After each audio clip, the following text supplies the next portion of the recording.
Okay, so setup wise, like I say, was decent. Okay, I think we can't see from face on now your grip, obviously, but just getting that right thumb to sit a little more on the pad of that left thumb, just a bit more kind of on top. I said that sort of butterfly feeling. Okay, it's not squeezing, but just having a bit of security there. Okay, you can see before, because of your old grip, this club now, when the hands got kind of level with the club head, that club head probably back a frame there when it's level. For me, just a bit too far behind the body, okay? Now, you can try and hit a fade from there. You'd have to really tip the club over the top. Now, how much you have to tip it would be so much. It'd be very hard to be consistent. So chances are you'd either come too over the top and maybe pull hook it, or chances are you'd be coming back from this angle, and then you get that kind of shape of shot there. When you hit that overdraw, it was more because the club was aiming a degree or two left. The ball was a little bit too far forward. You were swinging too far in here, catching it on the way up, a bit flicky, hooky, thin, going left, further left, and you just pull drawing it.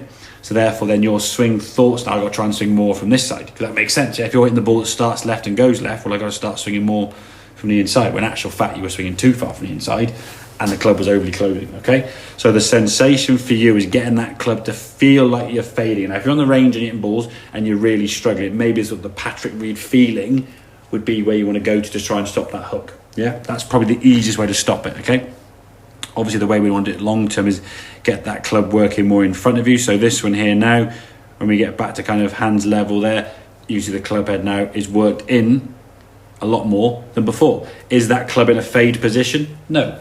Relative to that one, is it in less of a draw position? Yes.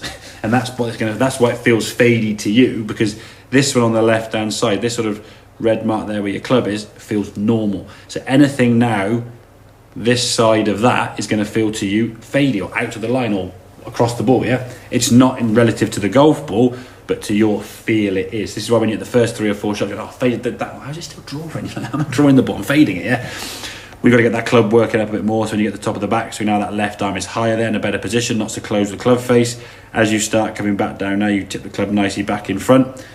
Club path hitting the golf ball there nicely. When you come through, I think when you find the body works better, your right foot doesn't kick forward quite so much. Now, this is kind of a slightly manipulated follow through, as you'll see. But if we look at the club face, probably about there, the club face now looks a little bit closed. You look at the club face on this one when you come through, because the club face is shut there at all, a bit more over the top. As you come through to this one, if I go to that club face now is a little bit more tipped and closed. The fact there's a better view, I can see if I can get the club thing. Where was it? A little bit there.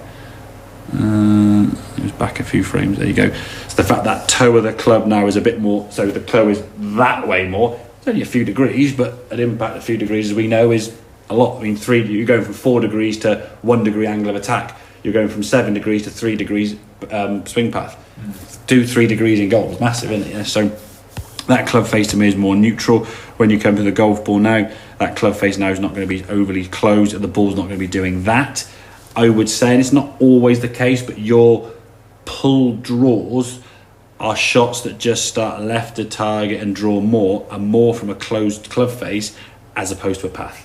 What you do is you try to change the path further to the right, and it just increases the problem even more so, yeah? So you've got to feel almost like a fadey sensation. If Patrick reads sort of the visualization, yeah, crack on, do that for a few shots or a few swings, or maybe a few practice swings rehearsing that. This one obviously on the left hand side was your normal release. There's a club round your head. This one now was a little bit more kind of, hang on, go back, above your head there. So a slightly different finish, yeah? It felt fade. The ball's going 5-yard draw. Okay, so quick recap. Grip's going to be a little bit more on that right thumb, a bit more on top, yeah? A bit more in that sort of neutral, weaker feeling, okay? The takeaway is going to be where you're going to feel the fade long term, yeah? So the club's going to work out more in front of you, okay? You're getting that better. I think when you're on the golf course and you're starting that pull hook, just visualise Patrick Reed. You can have some benefits, I suppose, in life, can't you? So get a feel of a holding off sort of sensation, blocking that golf ball, okay? Keeping that club face feeling a bit more open. It's open to what you're used to. It's not open to target. Okay, make sense? Yeah. Good man, no, very good.